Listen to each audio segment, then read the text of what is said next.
Beltline to Broadway.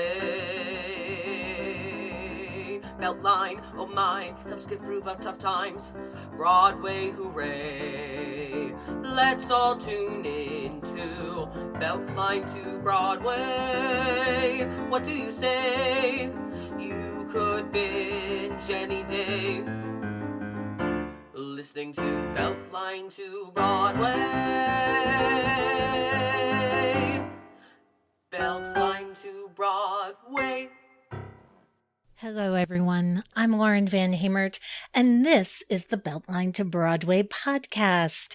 I've just returned from New York City, where I was broadcasting live from Broadway Con. So if you are new to this podcast, welcome. I enjoyed meeting so many of you at Broadway Con this past week. And while I was in New York, I happened to see the show Paradise Square and reconnect with my friend Kayla Pecchioni, who talked to me about making her Broadway debut, that unforgettable Tony performance, and the passionate community of artists behind the Paradise Square headlines. Here's our conversation. I first met you when you were on tour in Book of Mormon, and you were just coming into the tour, so you were just starting. I think you were in Denver at the time. Yeah. Wow. What's that, 2018? It was a long time ago. Now you're in Paradise Square, you're understudying Nellie. Can you talk about your growth? Because I can see it as an audience member, but your growth as an artist between then and now. Yeah. I am so honored that you're starting with that. It makes me very happy because I can't believe where I stand right now. I couldn't believe it at that time when I was with Book of Mormon. And when I was with Book of Mormon, that was all an entirely new experience. Not that I'm new to theater, but it was more so like I didn't think anyone would trust me to be a principal. And that was mostly an internal struggle that I was having. I didn't think I had enough experience. I didn't think that I was ready, and I was just starting out my career as like the budding professional, and they gave me that immense responsibility, and I got to do it for a year and a half. But with full transparency, I was petrified the entire time that I was with Book of Mormon. That kind of vulnerability, that kind of spotlight was something I did not want to have at that time. Very lucky to have, but scary, scary, scary. She's a girl with anxiety. So to grow from that point to now, the growth is immense. It makes me very proud. Once again, I had that kind of imposter syndrome when I got Paradise Square of like, they're trusting me with this role of Nellie. And at that time, it had not made it to Broadway. We had not done our Tony Awards performance. No one really knew what Nellie encompassed. Now they do. But at that time, I could see, I was like, this is an intense, a role that requires a lot of responsibility.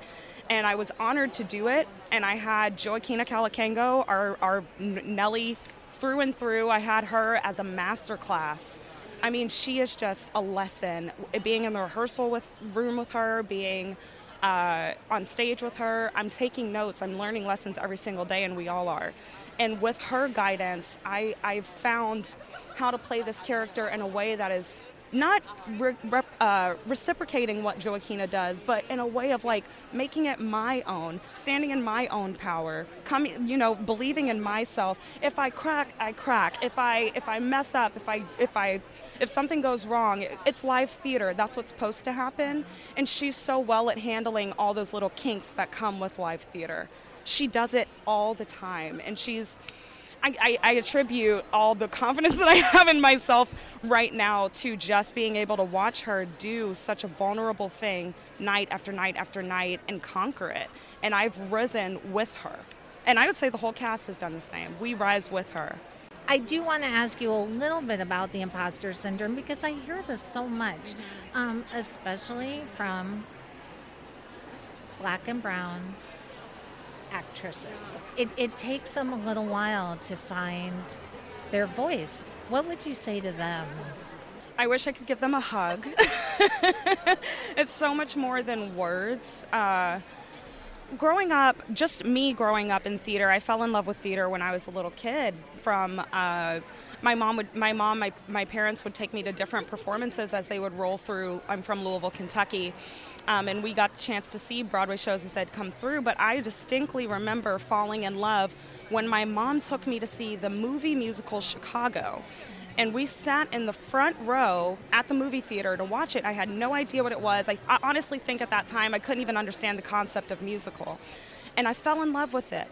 And in that movie, Deidre Goodwin, we all know her for being, he ran into my knife. And it's like those small moments of representation, Queen Latifah in that movie. I mean, I have always wanted to be Roxy and Velma and all of that comes with it. But you have very small roles to grasp onto as a black person, as a person of color. There are these very small highlights that you grab onto and you go, I see myself in that little pocket. We're so fortunate that we're having these conversations now and that they're starting to become more roles like Nellie. We focus so much, literally collaborating as a cast to make this work together. We focus so much on making sure that she is more than a strong black woman and making sure that she has facets, because we rarely get to see that. I rarely got to see that growing up. There's so much more than the strong black woman prototype, right? So I tell them, and I wish it could be physical, because every time I get girls at the stage door currently who cry and go, you're this person for me now, and first thing I do is give them a hug, and I have to say, look at what's around you, look at what we're doing, look at those spaces, but also think outside of that box, because I always grew up going, yes, there is the Squish character, yes, there is the queen, the matron Mama Morton. But I also but I want to be Elle Woods. I want to be Kathy in Last 5 Years. I want to be Elphaba. And at that time, we didn't see people of color doing those kinds of roles. But now we are. On the West End, they have a person of color doing Elle Woods. Elle Woods. My dream, right? So it's like we have to think bigger for ourselves, because we're the only people who are going to do that. I'm hoping Broadway is changing. It is. I hope that we're seeing a shift. I don't think we've shifted far enough, but it's slow. Yeah, absolutely. I agree. I mean, there are constant conversations. There are more people who are willing to put themselves out there and speak on the need that we need, but it is slow. I mean, at the end of the day, Broadway itself, professional theater, is a business. So we are struggling with both sides of representation and passion and what the artist deserves and the business side. Okay, let's talk about this obsession that I now have with Paradise Square. And you just saw it. I just saw it. I saw it literally 2 days ago, but I haven't stopped thinking about it. I compared it to a ragtime. I think Ragtime's a masterpiece. I think Caroline or Change is a masterpiece. And I really do think Paradise Square fits into that category. What has been your experience working on this gorgeous piece? Oh man, well, first off, when I joined in Chicago, there was already about 70% of the cast that had come from the production that was held in Berkeley about 4 years ago. So they had already had such a rich knowledge of what this was, what this community was. And when we added on about the other 30% of new people who joined in Chicago, we had so many mentors to walk us through the community of this piece. And I think that's where the heart lies in our show, is our connection with each other. We're really lucky to have a cast of 40. And just like this community that we are charged to build in the 5 Points, we have fallen in love with each other through and through in a way that I've never experienced. I mean, theater is always a family experience, but this cast is something special, and we have truly made sure that we have built this community. So I remember one of our first projects when we came in Chicago, our dance captain, Chloe, she said to us, so you all the new people, you all have to pick names. She was like, we need to know who you are, and we need to know your story, we need to know where you come from. So on that stage, we all have deep-rooted stories, relationships. I mean, we play within that world, and that's what makes it so special. It's all rooted in this community of this company of actors that I get to play with. That is the experience. The experience is that we love each other, we take care of each other, we love this piece, it's interesting being a part of an original Broadway show. Original Broadway show. Toss, I want toss. to repeat. Yes, I really, because everybody's screaming for original musicals. This is an original musical. This Not is that, it. I mean, there's other great musicals on stage right now, but this is an original, and so we have to support the work. That's what I'm saying. It's what we ask for. Every time we see, not to put down on the movie musicals, but every time we see the movie musicals, we go, oh, another one, because we just want to see fresh ideas along with the commercial entertainment. So, I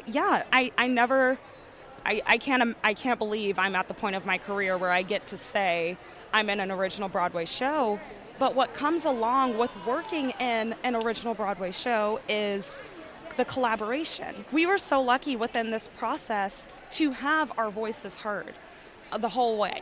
So we could say things like, I'm not sure so-and-so would do this. I'm not comfortable saying this. And we could speak as theater lovers, as audience goers, and say, this is not the experience I would want to have. This is the experience I would want to have.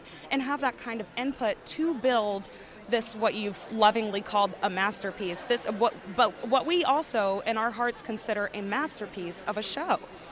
And that's why we do it. We're the Broadway's underdog, is what we keep saying playfully, lovingly, because we just haven't had the advertisement, the discovery that I really truly feel the piece deserves. But what keeps us coming back every day, performing for what audience is there, is that this piece is stunning to us. I almost want to see it again. The design of the show is so gorgeous, the lighting, the set. And I was so focused on the story, I felt like I just want to go again just to see some of these other elements. And that's what we tell people. It's crazy because when I was with Book of Mormon, people would come out in droves all the time. This is my 10th time, my 20th time, my 50th time, my 100th time. And that's something you expect with the Book of Mormon. With our show, we've only been open 3 months, and we have so many consistent goers, consistent comers, because they are like, every time I find something new, every time I see something new. And personally, that's the experience I want to have as an audience member. I don't want to see the same thing every single time. I want to see those nuances that are threaded throughout the piece.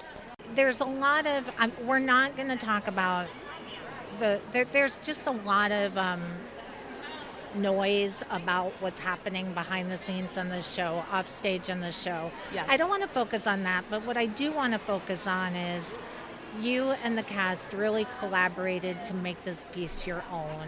So I want you to talk about the collaboration process and having your voice heard, because I think the perception is that you all didn't. Yeah. And yet when I saw it, I was like, oh no, yes they did. Yes, we did. And that's the thing, like you're very accurate in saying there's a lot of noise around what happens behind the scenes with our production. That's true, and there's a lot that we encounter. There are hurdles and things that we have to fight for, but again, we as a cast are really, we keep saying they don't know who they were messing with this company, because we are so vocal and we will consistently fight for ourselves, and we are theater lovers, theater nerds, and we fight for our material.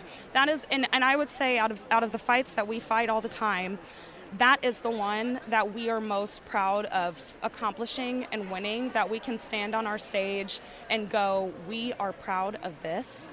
Because the people who are hands-on with this production, with what happens on stage, those people who should be there and should be hands-on, they care about the material. So at the end of the day, there is a lot of noise, there is a lot of stuff going on, and we as people are dealing with a lot, but we as artists are trying to bring the experience that we would want to have at the theater, right? So we're constantly, I mean, our backstage, behind the scenes talk is one thing, our backstage is lit. We as a family, as a company, we are making it for ourselves, because we are, as long as we're staying open, we want to give the audience exactly what we intended from the beginning. Since they were in Berkeley, since we were in Chicago, we knew what this piece could be. It has arrived to what we have wanted it to be. And obviously with art, things change, and there are still more things that we're like, oh, we should have done this, we should have tightened this, we should have whatever. We always have notes, but that's because we've had such input. We've been giving that space, and we're very, very grateful for that. I'm grateful for that. I love that. This is storytelling at its finest, and that's where the connection to ragtime is, because to me, I got so soaked up into ragtime because of the storytelling, and I felt the same way here. So talk to me about that story, because I feel like me as an audience member got sucked up into it, but I feel like you all are in it. We are. We are, and it's true. That's a testament to the storytelling that we're giving. I could be having the worst day of my life, and then I go into the theater, and no, not even going to the theater. I get on the stage and the curtain goes up, and we're transported. It's a whole nother world. And again, as we take care of each other off stage, it's a different kind on stage, because now we are these characters. My sweet character, her name is Lima Bean. My ensemble character, Lima Bean Sanders, and she's married to someone, and she has, best friends, and she's looks up to Nellie and blah, blah, blah. And we just feed into that energy of like, we are representing real people, real, undiscovered, unheard people. And honestly, on Broadway, we kind of feel the same, right? Undiscovered, kind of swept under. I mean, especially, again, we're going to be real on this podcast. If you want to talk about the reviews, we were so stunned when we got our reviews, because we were just like, this is necessary theater. And I stand behind that every second. It's easy to tell the story. It's new in concept, but it's an old story, and I've never seen anything like it. No, I've never seen anything like it either. To me, there's a lot of trauma woven into this piece and into the story, but this is an empowerment story. Yeah, when we were in the process of rehearsing for the show, building the show, I mean, even from an artist standpoint, I mean, we stand here, Black people in 2022 in America, going through horrible trauma at this time. And we're like, the last thing we want to do is relive trauma throughout an entire 2.5-hour show. Amen. And we are vocal about that. That is the last thing that we want to do. We want to make our money, we want to make our check, but we're not going to do it at the expense of just, so we made sure that those voices within the story are, again, multifaceted. There were not just, a lot of American history will tell you in the 1860s, Black people were slaves. And there are no facets to that. So in our show, a lot of people don't talk about we have gay characters, we have lesbians, we have beautiful moments of joy and laughter. We have rich Black folk in Manhattan, which business owners who dress well and speak well and run communities. You don't get to see that part of history often. Mixed race families, which I really love. You don't see that on stage too often. And let's talk about all the mixed race families that come to the show and go, oh, that's us. You don't get to see a lot of mixed race families, period. Let's talk about the Tonys. Did you get to perform at the Tonys? I did. Oh, the Tonys. Oh, man. It's interesting because this show in itself has checked off so many boxes of things that I thought would be like, and eventually we'll get to the Tonys, and eventually we'll get to the OBC, and eventually we'll get to the Broadway principal, and it's like check in a matter of months. The Tonys were incredible. And again, let's talk about behind the scenes fights, right? Like, initially it was going to be just a performance of Joaquina doing Let It Burn, which will always shut the house down, obviously. She's a powerhouse, but even Joaquina will tell you she does not do that show without the support that is on stage with her. Joaquina is held up and lifted by the community that is around her. Joaquina is, not just Nellie, right? So And when we heard that it was just going to be her at the Tonys, and we, as passionate artists, wanted to represent so much more of what this show is, because of course, Joaquina's a beautiful highlight. Everyone's heard Joaquina's name at this point. We were like, we want them to see this world. We want them to know what they're getting when they come into the theater. So again, we fought for the 45 seconds or whatever we had of dance, and that piece that was created for the Tonys, again, by our Hammer Step boys, our Irish dancers, and Chloe, that piece that we created is not just one piece from the show. It's an amalgamation of all the different things that we do, our favorite moments of highlight. We said, what's your favorite move? We put those in there, and we made 45 seconds of our community. That was our showcase. And getting to do that, it was unfortunate we couldn't have our entire cast there. We had half the cast there, 20 or 50%, 20 people. And being able to represent just what we all do together, that meant more to us than anything else. Being able to represent our show in that way meant the most to us. Added on top of doing the performance and getting a full standing ovation from Radio City Music Hall, which is 3,000 seats. Yep. I mean, I used to perform at Radio City Music Hall. It was my first job when I came into New York. And I did the Radio City Christmas Spectacular. And I have never seen the entirety of Radio City Music Hall come to its feet. Never. Never. For the Rockettes. Never. And we got immediate, everyone came to their feet, and I'm having this wow moment of looking at RuPaul, Cynthia Erivo, oh my gosh, my voice, I'm sorry, I'm gonna cuss.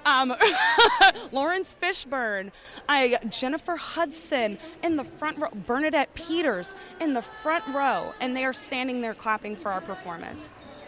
That was a mark on my life, on our lives, that we will never forget. We walked out of that performance, and at that time we'd already known that we'd lost Best Choreography, and that's fine. MJ is a beautiful piece, but we really had high hopes for that one because we just knew how much that the choreography adds to our show. And so we went out there with a fire. I mean, we call it like we were like animals in a cage, and when they opened up that curtain, we went out with a fire. And I think that energy radiated and still radiates to this day. I mean, you can tell even in something as superficial as YouTube views. I mean, it's the most watched Tony performance of the night, and I think it's going to go down in history as one of the best. I do believe it will go down as one of the best performances. And I do believe that just as Danielle Brooks and Cynthia Erivo gave her Tony, which was such a beautiful moment, that you are going to be up there getting your Tony, and it's going to be like Joaquina. From Joaquina and my wife in the show, Haley. We've talked about this moment. She was like, Joaquina, she's like, I can't believe that happened. And now I'm like, but we are feeding right underneath that. I just feel that energy. We're next, you know, that kind of thing. It's very exciting. Now, if you've been following social media, you might have heard that Paradise Square is closing and that 2 unions are suing the show for unpaid wages and benefits. It honestly pains me that this show has been plagued with so many problems because it really is pretty fabulous storytelling. If you're in New York, you have until Sunday to see it. I'll put a link to the show's website in the episode notes. I recorded so many great live interviews at Broadway Con, and I'll be bringing those to you in the next few weeks. So be sure you're subscribed to this podcast so you don't miss an episode. You can also connect with us on social media, on Facebook or Instagram at Beltline to Broadway, or Twitter at Beltline to Bway, or visit us online at www.beltlinetobroadway.org. Until next time, thanks for listening, and I'll see you at the theater. Beltline to Broadway.